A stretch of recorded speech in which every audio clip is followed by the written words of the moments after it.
Hey everybody, welcome to the last Chuck Chat of this year. And I want to do it with Taylor. I've done with a couple business people, and I have a few more coming up, some interesting ones. But I wanted to sit down with you, Taylor, because I'm so proud of what you've done this year.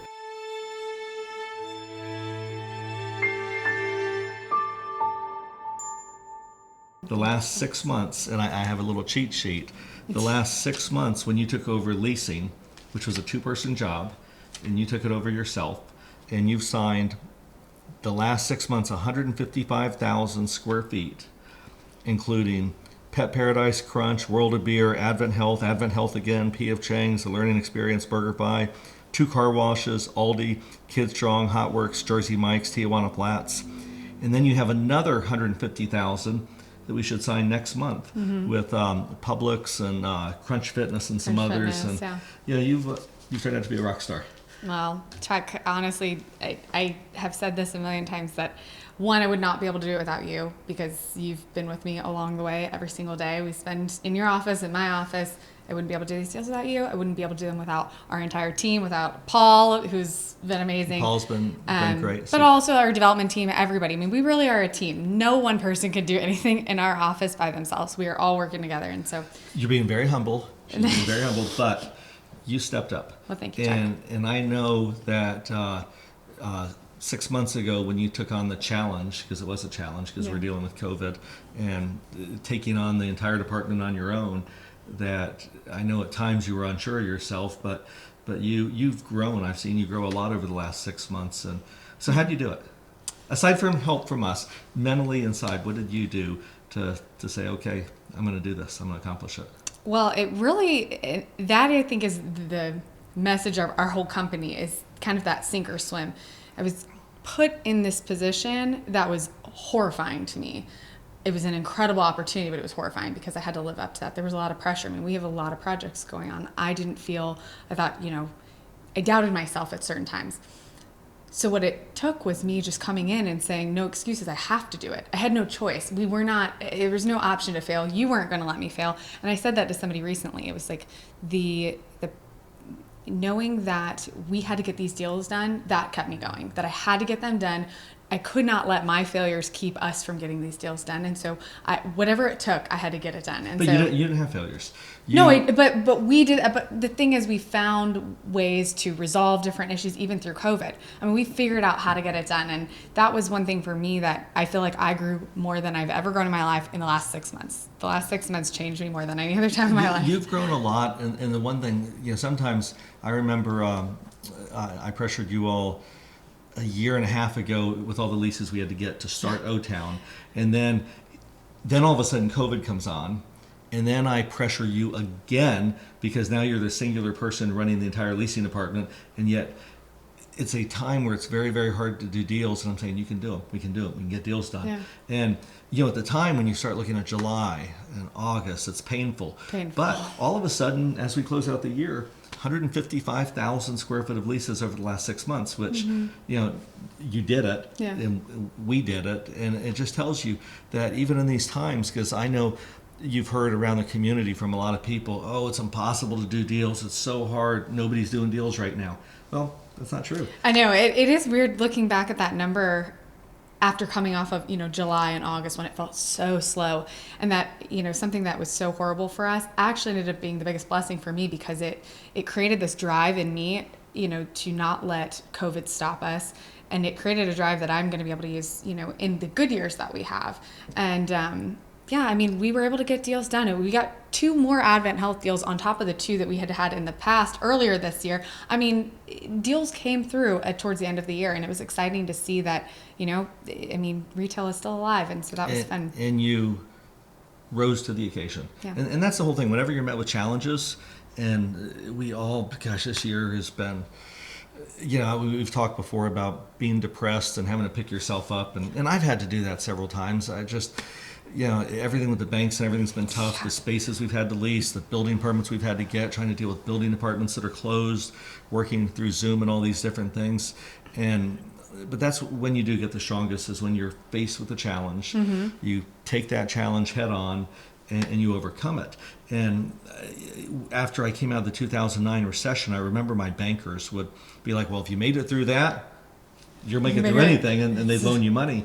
And it's kind of the same thing now, with us as a company and with you, that if Taylor could lease 155,000 square foot during a really bad time, wait till everybody's booming again, and you're not calling tenants who are saying, my business is dying, why are you calling me? Yeah. But it won't be dying next year, do a deal. And you convince a lot of them to do deals. Right. And I sat in many meetings with you, lots of conference calls, lots of people who are weary on the phone trying to make a decision, and we got across the finish line. Yeah, with them. and it's a combination of discipline, and then also I think I learned a lot this year on how to be creative. I mean, we had to be really creative in deals where last year deals were going through the finish line pretty smoothly. There's always deals that flip, but this year there was so many obstacles that we had never seen before. And so that was really fun to me because, if you do everything textbook like, okay, you're not going to be able to handle a tough situation. But we got thrown in a tough situation. We're able to be creative with our deals just in order to make it happen, in order to, succeed. And a lot of the deals that would get done, let's say a year and a half ago. Yeah. A year and a half ago, it would be, people would, oh, that's great property, the phone would ring. Yeah. But now it's not the phone ringing anymore. It's now you going to find that needle in the haystack and convincing them why they should come into our project. So it was a lot more work to get these deals than it would have been in the past. Oh, it was much more. Just like last week, Yeah. we were talking about the Cuban restaurant in Lake Mary, and reaching out to people like that and calling them and saying, hey, here's an opportunity for you. And you've been talking to Gave Azul and all these tenants. And these aren't people just calling up saying, hey, business is great, we want to be in your project. You had to physically go after and them. convince them that, It's and to help them see the future. I mean, you and I had sat through many conversations of feeling really down, and we had to choose to be optimistic. We had to choose to see that this is temporary, it will pass. And once we are able to believe that ourselves and actually believe it, then we can convince our tenants, and not convince them, but actually bring them on board and let them believe that this is going to pass. You're going to do well. You're going to be able to expand. You need to think about that. Our projects are coming up in 21, 22. You need to think future minded. And we do believe in it because we've invested in it. Absolutely. And we know they're going to do well. We have Portillo's opening up, I think, in March. February, March, yeah. And that's going to be, I was at Cheesecake the other day, and they're so busy, and now I'm looking at going, that area's going to kill it. It's just O-Town West we're talking about. It's awesome. It's going to be great. And the one other thing I've seen, which is really great, and I've seen this throughout the company with many, many people, is you've become a good manager.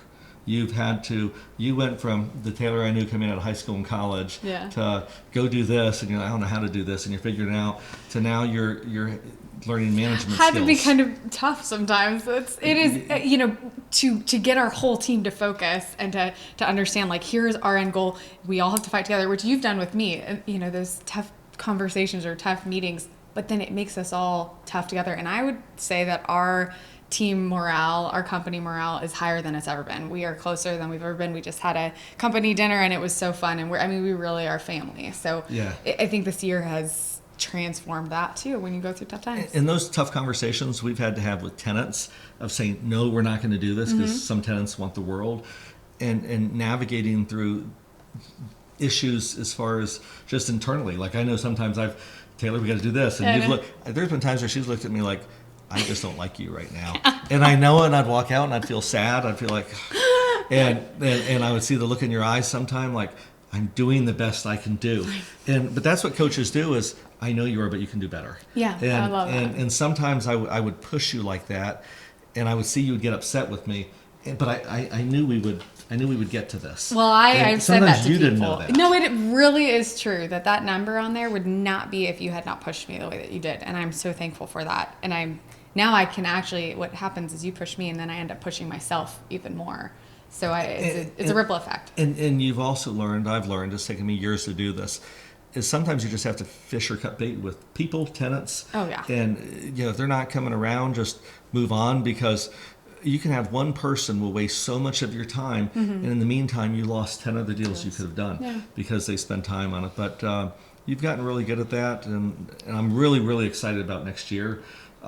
It's so exciting to have the vaccine out finally. You gonna go get it? I am going to get it, and I have hats made that say vaccinated with a little needle on it that everybody I know who gets vaccinated, I'm going to give them a hat. And then when people say, "Where's your mask?" I'm going to say, "I've got my hat on. I'm not wearing a mask anymore. We're through this." Because I think it's become a control thing. I think, I've had COVID, and I remember I was at a race, and a lady said, "Put on your mask." And I said, "I've had COVID. I don't care." And people like this control thing that they seem to be getting with it. But, I spoke at Orange County the other day. You went on that. And I really do believe this is the temporary, I've said it many times, a temporary abnorm, that we're going to go back to being social creatures next year once this is finally over with. And I really think, we have Fashion Square coming up. We haven't even worked on Fashion Square. I know. We kind of set it aside because, the mall's failing, letting it go through that, and focused on all the other projects, getting them leased up. And, we broke ground this year on, I don't know the exact number, but I think it's $1.5 billion worth of projects that will literally have $1.5 billion of construction loans underway. And I don't know the overall percentage, but I bet in all of the projects we're 90-something% leased in most of them. We are. I mean, you were right when you said, "Gosh, I've got a lot of inline space," but that's about it. I mean, we really are getting full. We're getting full, and I remember, and this is where that I have a lot of confidence in you. I remember sitting in the office about 5 months ago, and we looked at 300 and something thousand, pushing 400,000 square foot of vacant space, and you're like, "It's going to take us 2 years to do this." And I'm like, "No, it's not." And you're like, "It's going to take us 2 years." And when you look at it, that's 300,000 square foot right there. I know. So we're going to have signed. And like I spoke the other day, I told you, you're going to run out of space in the first 6 months I will of next never year. run out of space as long as I'm working for you, because you will never let that happen. You will That's- always continue to find one. That's why Fashion Square is going to start going. know. And we're excited about Fashion Square. It's going to be an incredible project. It is. It's exciting. I was It's reading this awesome. weekend, it's interesting how so many malls have failed. Fashion Square Mall failed because of Amazon, all these notices I get of stuff being delivered at my door every day. That's why they failed, and that's why it's going to be a great redevelopment opportunity. I read in the newspaper this weekend that Seminole Town Center is completely failed. Oh, it looked like it. They're going to redevelop it for apartments. And I see that Winter Park Village has pretty much failed. And, I don't know really what they're going to do to that. I know they're going to do a few things, but there's not really room there to build apartments and bulldoze it. But so many of these malls, these retail opportunities have failed. And I think our company has really been fortunate and had good vision to focus on lifestyle tenants that are not Amazon dependent. And they're even getting killed to movie theaters right now because they're saying next year you can stream new release movies. I believe that. Yeah. And so it's like in our business, it's a whole new focus on what works. Right. And so I look at Transforming with the time. completely, and I look at things like the Dr. Phillips, the town center that we're doing at O-Town, and our tenants, Publix and McDonald's and Chase Bank and Agave Azul, if we sign that deal, and they're not all the sexiest names, but they're the names we go to every day. It's where you go on a Tuesday night or a Wednesday night, or you get your nails done, and it really is a business that it will continue to work throughout all of these difficult times. And we've learned a lot too.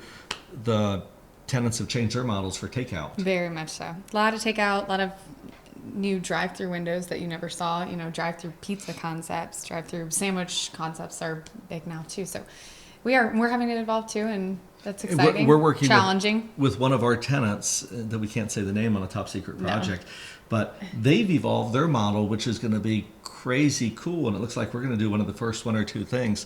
We will be able to announce that probably January or February once we sign the deal, but I feel honored that they came to us and said, "Hey, we want to be on your projects to try these new concepts out." And we're seeing the same thing with P.F. Chang's. We have 2 P.F. Chang's deals right now that they are dine out only, just take out. Express, PF Chang's Express. They're doing Lake Mary and O-Town as well. O-Town, yeah. So that's good. So what are you looking forward to next year?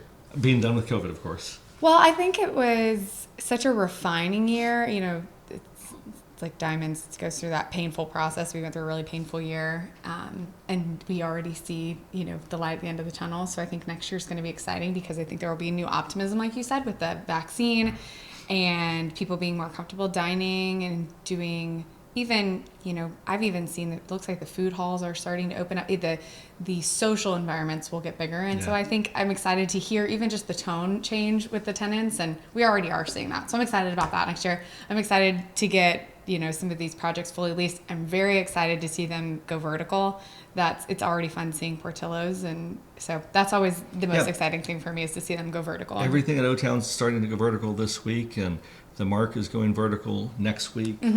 And yeah, that is the most exciting It's part. so fun. Is to see them finished once we finally build them. Yeah. To see them finished and go there and see people open for business, and it becomes, like for me as a developer, it's always exciting to see when we build something, it becomes part of somebody's everyday life. Yes, that they're living and they're going there daily, getting their groceries, Think but it we- was a piece of land before. We saw what it was before, and now it's It becomes somebody's home. just like It Sand becomes- Lake Road, just like what we're in right now. This was, what was it, orange trees here? It was orange trees. It was an orange grove, and like Glass House Apartments, we're underway with that. And I am so excited because there's nothing like that in the area. Apartment complex with a 3-meal-a-day restaurant That's where you can awesome. order room service. It's amazing. So it's going to be an exciting year. It's always, it's a, we made it through it, and I'm looking forward to finally being through it. This is so reminiscent, I've said this before, of the 2009 recession, because it's been hard. It's been really, really hard.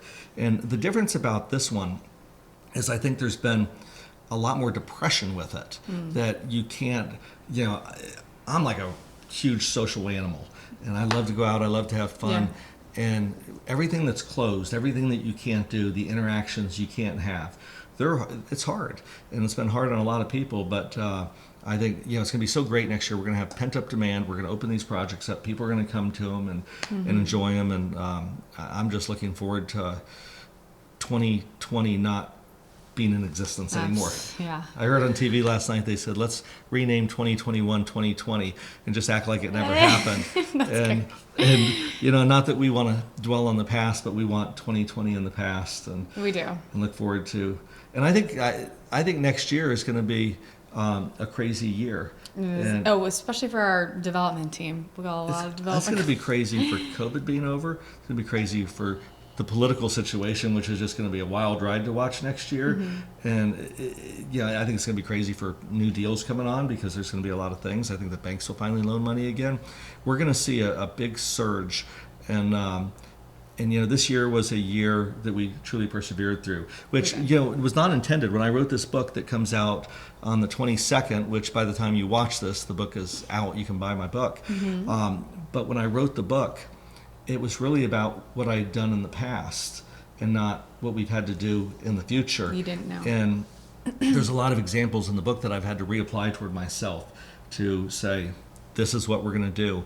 I've really considered writing another book called Surviving a Crisis, Right. because what you do, we went into at the company, crisis mode. We put our own task force together. How are we going to deal with leasing space? How are we going to deal with tenants having problems? How are we going to deal with banks if there are bank issues? Luckily, there was not.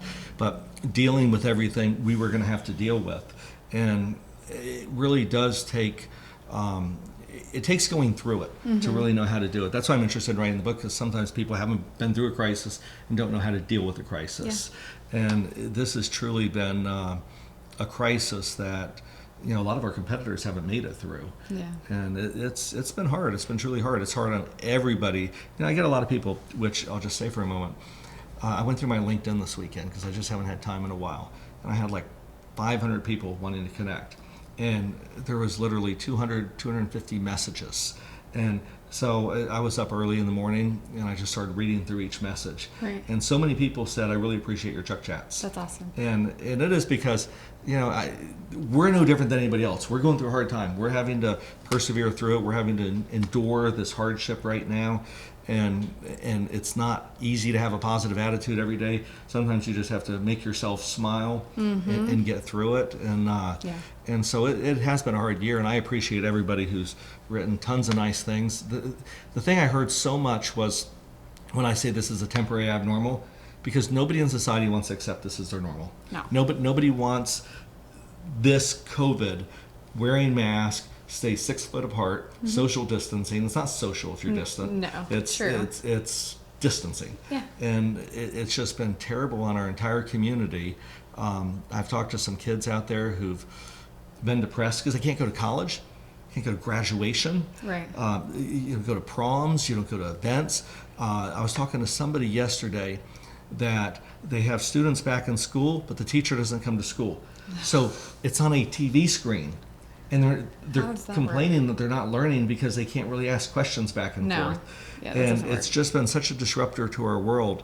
I gave a shout out to our governor, and a friend of mine played golf with him this weekend, and he said, I am not shutting down Florida. He said, under no circumstances, because as you compared Florida to other states, they're doing no better in COVID cases. Like California, I just saw a news article this morning. They have surged hugely. Well, they're shut down. And like the governor said this weekend, is you are not going to, by closing down, shutting down, locking yourself in, going to get rid of a virus. And you're just not. We need a vaccine, which is out, and which I hope everybody takes.